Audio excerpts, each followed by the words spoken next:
لیکن بقول اس کے وہ پہلی بس میں سوار نہیں ہوا تھا۔ وہ اس وقت شیدے کے ساتھ ہوٹل میں بیٹھ کر چائے پی رہا تھا۔ وہ اس بس میں گیا تھا جو 6:30 بجے روانہ ہوتی ہے۔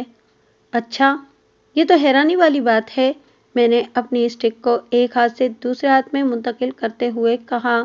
اور سر، سب سے حیرانی والی بات تو یہ ہے کہ شیدے کو بھی اس کے ساتھ جاتے ہوئے دیکھا گیا ہے۔ یہ شیدہ کون ذات شریف ہے؟ میں نے دلچسپی لیتے ہوئے کہا۔ شیدہ چودھری احسان کا منہ چڑھا نوکر ہے جناب۔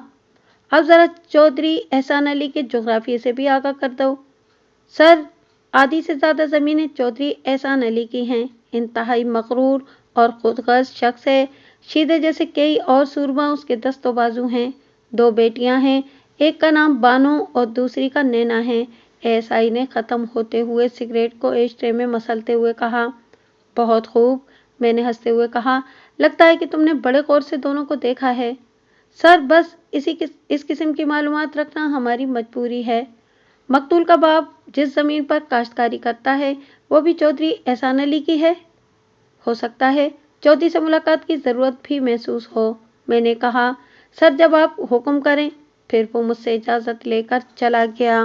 ہم نے جائے واردات پر پائے جانے والے کھروں کے فوٹوز بنا لیے تھے اور ان کا ذکر میں آگے چل کر کروں گا۔ اگلی صبح تھانے پہنچ کر میں نے تھانے کا انتظام ایس آئی کے سپرد کیا اور ایک سپاہی کو لے کر کلیم کے گھر پہنچ گیا۔ ایک بات بتانا، اس گورکھ دھندے میں بھول گیا ہوں کہ رات جب میں تھانے سے اٹھ رہا تھا تو کلیم کا باپ آیا تھا۔ اس نے بتایا تھا کہ کلیم ابھی تک واپس نہیں آیا۔ آپ اس کی گمشدگی کی رپورٹ لکھ لیں۔ وہ رو رہا تھا۔ میں نے ہمدردی سے اس کا کندھا تھپکتے ہوئے اسے محرر کے پاس بھیج دیا تھا۔ کلیم کے باپ نے آج دکان بھی نہیں کھولی تھی۔ اس نے ہمیں عزت سے بٹھایا اور ہمارے منع کرنے کے باوجود چائے اور دوسرے لوازمات لے آیا۔ میں نے سوالات کا سلسلہ شروع کیا۔ دیکھیں بزرگوار، آپ کا بیٹا لاپتہ ہو گیا ہے۔ ہمیں کوئی اشارہ، کوئی شک کی بات بتائیں گے تو بات بنے گی، میں نے نرم لہجے میں کہا۔ تھانے دار صاحب، ہماری تو کسی کے ساتھ دشمنی نہیں ہے اور نہ میں کسی پر شک ظاہر کر سکتا ہوں۔ آپ نے بتایا ہے کہ بڑے شہر کے اس آڑتی سے کوئی رابطہ کیا ہے؟ میرا مطلب ہے کہ ٹیلی فون پر، میں نے اچانک ایک خیال کے تحت پوچھا۔ میری تو متی ماری گئی ہے تھانے دار صاحب، اس نے اپنے سر پر 2 ہتھڑ مارتے ہوئے جواب دیا۔ چودھری صاحب کے گھر میں فون ہے، میں رابطہ کروں گا، بلکہ میں تو چاہتا ہوں کہ خود ہی شہر چلا جاؤں۔ اب آپ اطمینان سے بیٹھ جائیں، گیند اب ہماری کورٹ میں ہے اور چودھری کی حویلی کی طرف بھولے سے بھی نہ جائیں، میں نے اسے سمجھانے والے انداز میں کہا۔ بس ذرا آڑتی کا ٹیلی فون نمبر دے دیں اور پتہ بھی۔ آپ بادشاہ ہیں تھانے دار صاحب، لیکن اگر آپ مناسب سمجھیں تو وجہ بھی بتا دیں۔ ابھی وجہ بتانا مناسب نہیں ہے، آپ تسلی رکھیں، جو بھی ہوگا اچھا ہی ہوگا۔ اس نے ہمیں ٹیلی فون نمبر اور پتہ دیا اور ہم تھانے میں واپس آ گئے۔ ہم کلیم کے باپ کو تسلی تو دے آئے تھے، لیکن ہمیں سب اچھا نہیں لگ رہا تھا۔ اس مسئلے میں شیدے جیسے بدماش کا پایا جانا نیک شگون نہیں تھا۔ وہ چودھری جیسے خودسر شخص کا چہیتا تھا۔ ایسے لوگ قانون کو گھر کی باندھی اور جرائم کرنا اپنا حق سمجھتے ہیں۔ فی الحال میں چودھری کو چھیڑنا نہیں چاہتا تھا، البتہ میں نے سلطان محمود کی ڈیوٹی لگا دی کہ وہ شیدے کی سنگن رکھے اور وہ جو ہی نظر آئے اسے پکڑ کر تھانے لے آئے۔ اسے سادہ کپڑوں میں رہنا تھا۔ دوپہر کا کھانا کھا کر میں ایس آئی کا انتظار کرنے لگا۔ میں جو ہی تھانے میں داخل ہوا تھا وہ مجھے بتا کر کہیں چلا گیا تھا۔ اس نے 2 گھنٹے بعد آنے کا وعدہ کیا تھا۔ اپنے وعدے کے مطابق وہ آ گیا۔ میں نے اسے ساری بات سمجھائی اور وہ 2 سپاہیوں کو لے کر بڑے شہر کی طرف روانہ ہو گیا۔ ہم سادہ کپڑوں میں تھے اور ایک ایسی گاڑی میں تھے جسے کوئی بھی پولیس کی گاڑی نہیں سمجھ سکتا تھا۔ گاڑی ہم نے ایک تھانے میں کھڑی کی اور تھانے دار کو ساری صورتحال بتائی۔ اس نے مجھے کہا، نیاز بھائی، آپ اپنے دونوں سپاہی یہیں رہنے دیں اور میں آپ کو اپنے 2 اہلکار دے دیتا ہوں۔ مجھے اس کی تجویز معقول لگی اور میں اس تھانے کے 2 اہلکاروں کے ساتھ منزل کی طرف روانہ ہو گیا۔ اہلکار باقاعدہ وردی میں تھے۔ یہاں اس بات کی وضاحت کر دوں کہ اسی تھانے کی حدود میں ہماری منزل آتی تھی۔ شہر کا نام میں نہیں لکھوں گا، البتہ اتنا بتا دیتا ہوں کہ وہاں مختلف اجناس کی بہت بڑی منڈی تھی۔ اہلکار مجھے سیدھا دکان پر لے گئے۔ جب دکان کے مالک سے میں نے اپنے آنے کا مقصد بمِ تعارف بیان کیا تو وہ مرعوب ہو گیا اور ہمیں اپنے دفتر میں لے گیا۔